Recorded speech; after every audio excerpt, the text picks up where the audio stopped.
معزز سامعین کرام، جیسا کہ آپ حضرات کو معلوم ہے یہ بچوں کا سالانہ اختتامی پروگرام ہے اور تکمیل حفظ قرآن کریم ہے، اسی کے عنوان سے پروگرام کو سجایا گیا ہے۔ تو میں اب بلا تاخیر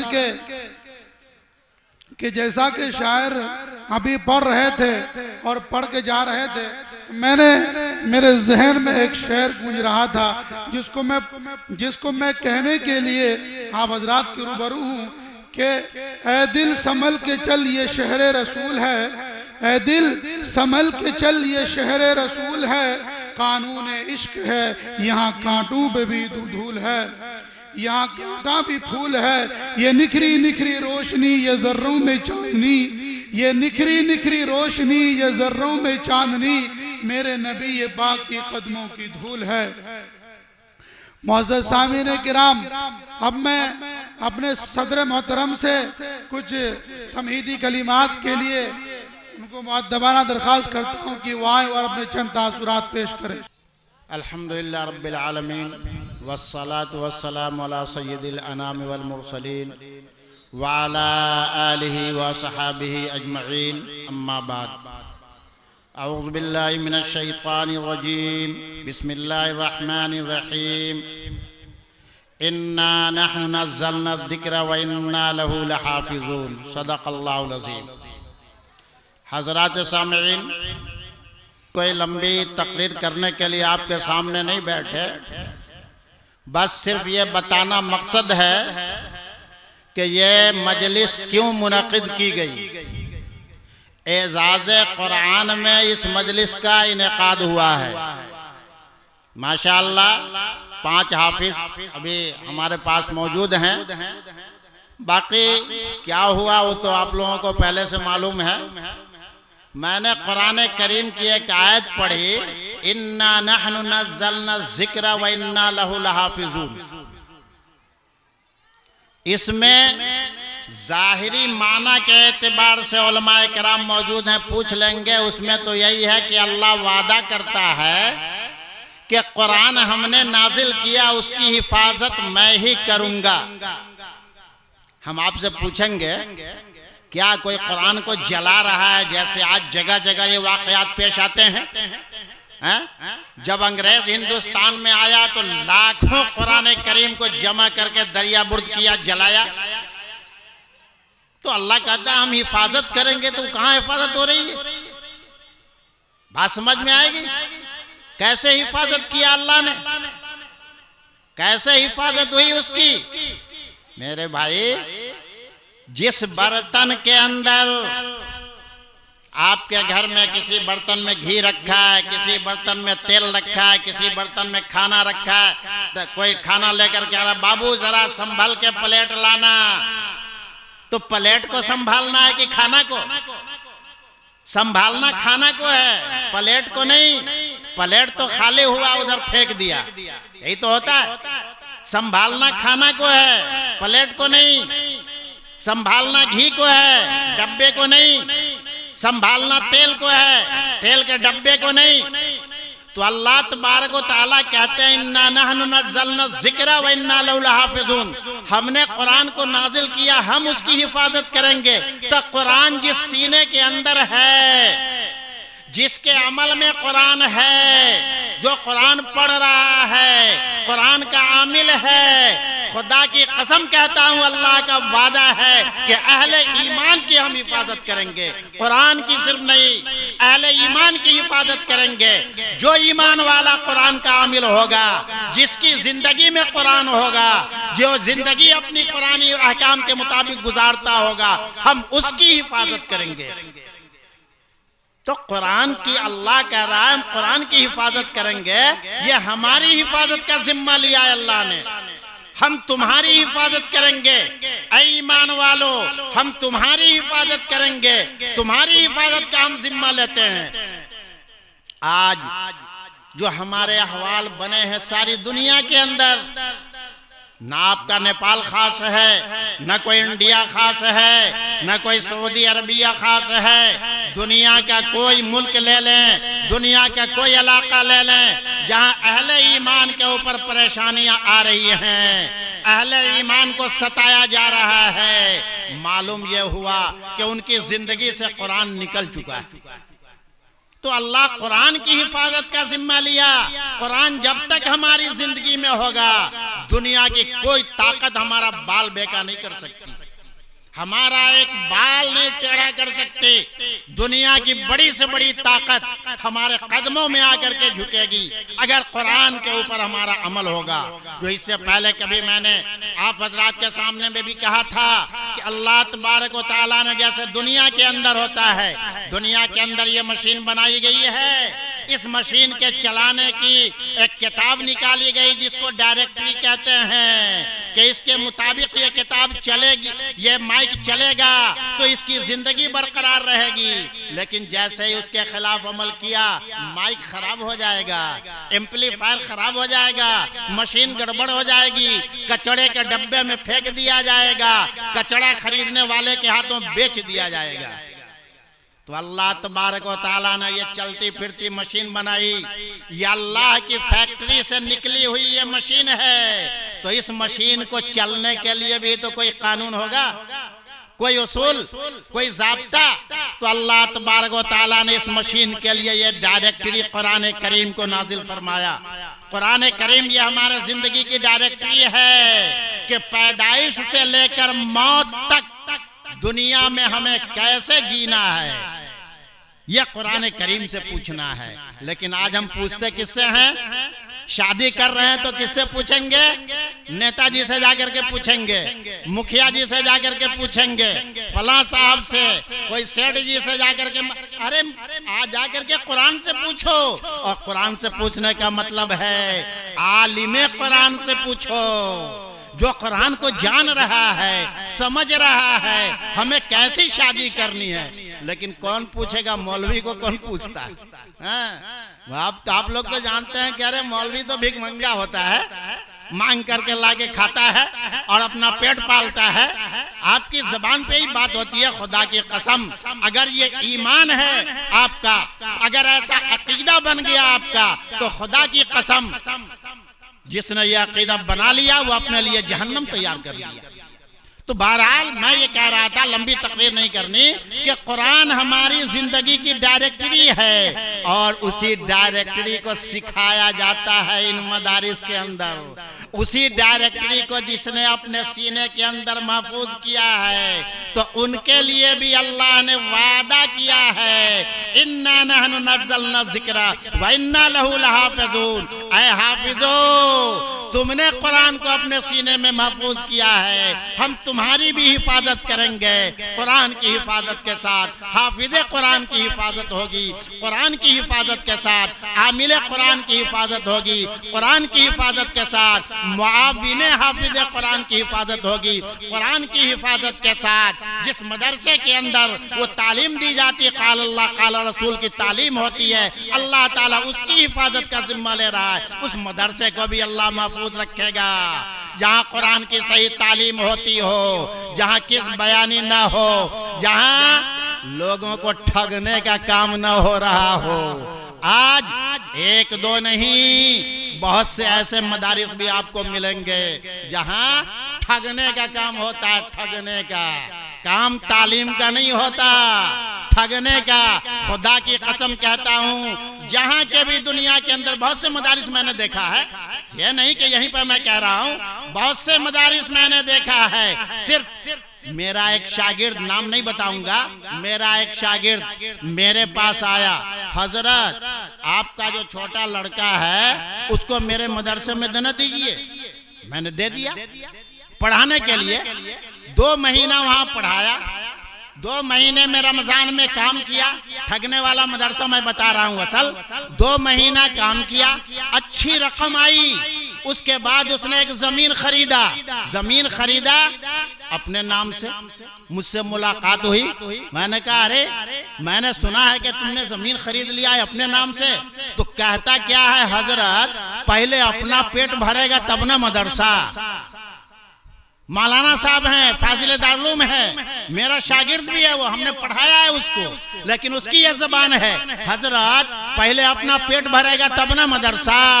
اسی دن میں نے بیٹا ہو کہا بابو یہ مدرسہ رہنے کے لائق نہیں ہے، چلو یہاں سے نکل، چلو یہاں سے۔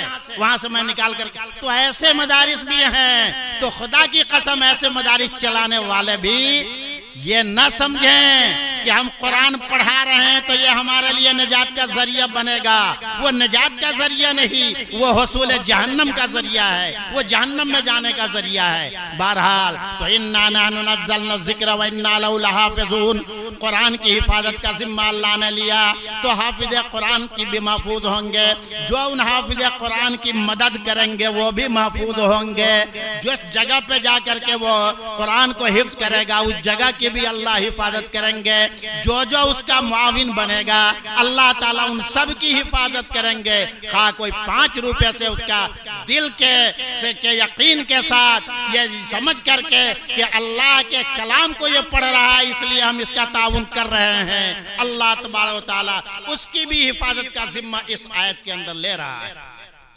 اس کی بھی حفاظت ہوگی۔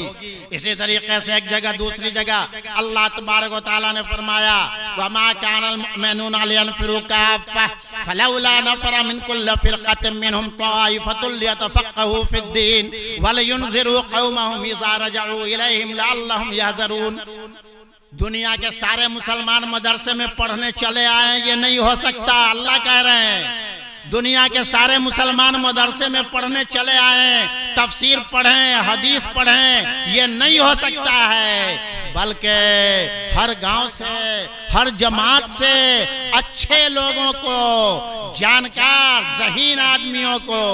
یہاں پر بھی میں کہا کرتا ہوں کہ اللہ تو کہتا ہے کہ ہر جماعت سے جو ذہین ہو اس کو چن کے مدرسے میں بھیجو، اور ہم کیا کرتے ہیں جو ذہین لڑکا ہوتا ہے وہ انجینئر بنے گا، جو ذہین ہے وہ ڈاکٹر بنے گا، جو ذہین ہے وہ پروفیسر بنے گا، اور جس کو ناک صاف کرنے کا طریقہ بھی نہیں معلوم بھیج دیا مدرسہ میں کہ مولوی صاحب ناک صاف کریں گے۔ خدا کی قسم یہ دین کے ساتھ ظلم ہے، ہمارا ظلم ہے، اور یہ دین کی تحقیر ہے، مذہب کی تحقیر ہے کہ جو ہمارا سب سے حقیر بچہ ہے اس کو ہم نے مدرسے کو دیا، اور جو اعلیٰ درجے کا ذہین ہے، جو دین کو صحیح سمجھ سکتا تھا، جو امام غزالی بن سکتا تھا، جو اشرف علی تھانوی بن سکتا تھا، جو قاسم نانوتوی بن سکتا تھا، جو رشید احمد گنگوئی بن سکتا تھا، اس کو ہم نے بھیج دیا کہ تم جاؤ ابوالکلام بنو، اس کو ہم نے بھیج دیا تم جاؤ نریندر مودی بنو، اس کو ہم نے بھیج دیا تم جاؤ فلاں بنو، فلاں بنو۔ میرے بھائی یہ اپنے بچے کے اوپر بھی آپ نے ظلم کیا، اور اس دین کے اوپر بھی ظلم کیا، قرآن کریم کے اوپر بھی آپ نے ظلم کیا، یہ سراسر ظلم ہے۔ تو وَمَا كَانَ الْمُؤْمِنُونَ لِيَنْفِرُوا كَافَّةً فَلَوْلَا نَفَرَ مِنْ كُلِّ فِرْقَةٍ مِّنْهُمْ طَائِفَةٌ لِيَتَفَقَّهُوا فِي الدِّينِ، کہ وہ دین کو سمجھے اور دین کو سمجھ کر کے کیا کرے، اس کو اصل بتانا مقصود ہے۔ لَيُنذِرُوا قَوْمَهُمْ إِذَا رَجَعُوا إِلَيْهِمْ، جب پڑھ کے آئے تو پڑھ کے آنے کے بعد ان کا کام ہو صرف اپنے عوام کو سمجھانا، دین سکھانا۔ اب مولانا صاحب دالوم سے فارغ ہو کر کے آئے، ان کا کام آپ کو دین سکھانا ہے، تو اب ان کے بال بچے کھائیں گے کہاں، ان کی روزی کہاں سے چلے گی؟ اس آیت کے اشارت النص سے یہ ثابت ہو رہا کہ علماء کرام جو علم حاصل کر کے آتے ہیں اور آپ کو دین کی تعلیم سکھلا رہے ہیں، ان کے رزق کا ذمہ، ان کے خرچ کا ذمہ، ان کے بیماری کا ذمہ، ان کے لباس کا ذمہ، یہ آپ عمرہ کے اوپر ہے، آپ کے ذمہ فرض ہے ان کی ضروریات کو پوری کرنا۔ جب تک کہ وہ آپ کی ضرورت کو پوری کریں گے، دین کی، دنیا کی ضرورت پوری کرنا یہ آپ کے ذمہ ہے، دنیا عمرہ کے ذمہ ہے، اسی سے ہمارا دین بھی بنے گا اور ہماری دنیا بھی بنے گی۔ بہرحال تو بات بہت آگے چلی، بس صرف میں یہ کہہ رہا تھا کہ جو علماء پڑھ کے آئے اب ان کی ذمہ داری اس آیت سے آپ کے اوپر عائد ہوئی کہ آپ ان کا تعاون کریں، وہ آپ کی مدد کر رہے ہیں دین میں، آپ ان کی مدد کریں دنیاوی معاملات کے اندر۔ لیکن آج ہوتا کیا ہے، ایک واقعہ سنا تھا ایک جگہ کا کہ ایک صاحب کسی کا بیٹا کوئی نوکری کے لیے انٹرویو میں جانے والا تھا، تو مسجد کے امام صاحب سے کہا کہ امام صاحب ہمارے بیٹا کے لیے دعا کر دیجئے گا، کامیاب ہو جائے، اچھی سی نوکری مل جائے۔ مسجد کے صدر صاحب تھے تو امام صاحب نے فجر کی نماز میں دعا کرایا، یا اللہ ہمارے صدر صاحب کے لڑکا جو انٹرویو میں جا رہے ہیں ان کو کامیاب فرما دینا، ان کو اچھی نوکری دلوا دینا، اور نوکری بہت اچھی ہو لیکن تنخواہ اتنی ہی ملے جتنی تنخواہ مجھ کو ملتی ہے۔ تو اب تو بیچارہ صدر صاحب کا پاڑا گرم ہو گیا کہ کیا کر دیا مولوی، تنخواہ اتنی ہی ملے جتنی مجھ کو ملتی ہے۔ اب وہ صدر صاحب بگڑ گئے، کہا یہ کیا کیا تم نے؟ کہا کہ اچھا تو آپ کا بیٹا کوئی دوسرے دنیا کا انسان ہے، ہم کسی دوسرے دنیا کے انسان ہیں، ہماری ضرورت 5,000 میں پوری ہوگی اور آپ کے بیٹا کی ضرورت 50,000 میں پوری ہوگی، شرم نہیں آتی ہے بولتے ہوئے؟ تو یہ حال ہے آج ہماری قوم کا، یہ حال ہے آج ہمارا۔ امام کی تنخواہ 5,000، 10,000، 7,000 اور اپنے تلاش کریں گے 50,000 ہمیں ملے، 1,00,000 روپے ہمیں ملے، جبکہ اللہ کہہ رہا ہے ان کی ذمہ داری آپ کے اوپر ہے، تو اپنے کھاؤ یا نہ کھاؤ، علماء کو کھلاؤ، مدارس کے بچوں کو کھلاؤ، ان کو کپڑا پہناؤ، ان کو دیکھو، اس کے بعد اپنا نمبر آوے۔ یوسرون علی انفسہم ولو کان بہم خصاصہ، یہ صحابہ کی شان بیان کی گئی ہے کہ خود بھوکے رہ کر اپنے پڑوسی کو کھلاتے تھے، دوسرے کو کھلاتے تھے۔ بہرحال بات لمبی ہوئی، اِنَّا نَحْنُ نَزَّلْنَا الذِّکْرَ وَإِنَّا لَهُ لَحَافِظُونَ۔ اگر دنیا میں کفار کے جبر و استبداد سے، ان کے تشدد سے، ان کی شرارتوں سے محفوظ رہنا چاہتے ہو میرے بھائی، تو قرآن کو اپنی زندگی میں لے آؤ، قرآن ہماری زندگی میں آ جائے گا، ہماری حفاظت ہو جائے گی۔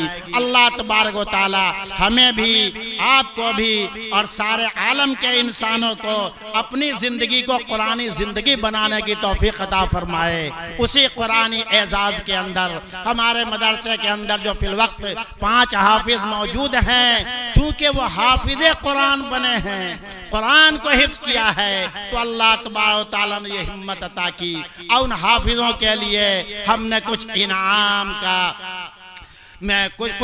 کا ارادہ کیا، جس میں 5 حافظ ہیں، پانچوں کو الگ الگ ایک جائے نماز، ایک جوڑا کپڑا، اسی طریقے سے تسبیح، 2 کتابیں ہیں، ایک دین کی کتاب، ایک تقریر کی کتاب ہے، رومال، ٹوپی، تسبیح، عطر، ایک بیگ، 1,000 روپے نقد، جو پورا ایک حافظ پر خرچہ ہو رہا 7,380 روپے۔ ایک حافظ کا انعام ہے 7,380 روپے، ایک حافظ کا انعام بنتا ہے۔ اس طریقے سے 5 حافظوں کا پورا انعام بنا 36,400 روپے۔ کتنا بنا؟ 36,400 روپے۔ اس کے علاوہ کچھ بچے جو ہمارے پروگرام میں شرکت کیے ہیں، ان کو بھی کچھ کتابیں، کچھ تقریر کی کتابیں، کچھ دعا کی کتابیں، قلم، کاپی وغیرہ یہ سب دی جا رہی ہے۔ یہ سب مل کر کے اب تک انعام کے اندر جو رقم خرچ ہوئی ہے، جو انعامی اشیاء خرید کر لائے ہیں، وہ کل ہے 44,800 روپے کا۔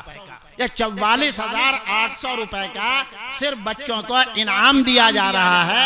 اس کے علاوہ اور جو دیگر خرچ ہے، جو ان کی ضروریات پہ ہم نے خرچ کیا، اللہ تبارک و تعالیٰ نے اس ضرورت کو پورا کیا۔ اور یہ تو اپنا یقین ہے کہ کام ہم صحیح کریں گے، اللہ تبارک و تعالیٰ ہمیں بھوکا نہیں رکھے گا۔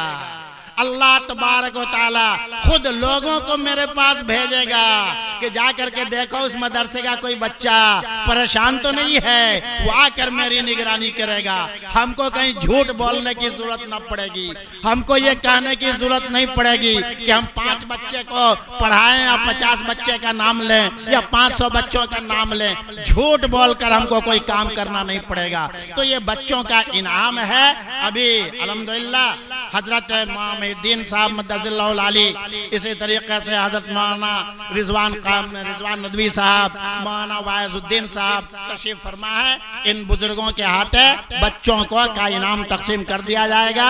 اس کے بعد حضرت کی تقریر ہوگی، پھر انشاءاللہ 10:30 سے 11:15 بجے تک بیان ختم کر کے دعا ہو جائے گی۔ حضرت محی الدین صاحب مدد اللہ العالی دعا فرمائیں گے، اس کے بعد مجلس کا اختتام ہوگا۔ اختتام مجلس پر باہر سے آئے ہوئے ہمارے جو بھی مہمان ہیں، علاقے سے قرب و جوار سے آئے ہوئے، ان کے لیے کھانے کا بہترین نظم کیا گیا ہے، وہ کھانا تناول فرما کر ہی یہاں سے جائیں گے۔ وآخر دعوانا الحمد للہ رب العالمین۔ نام پکاریے اور تقسیم کیجیے۔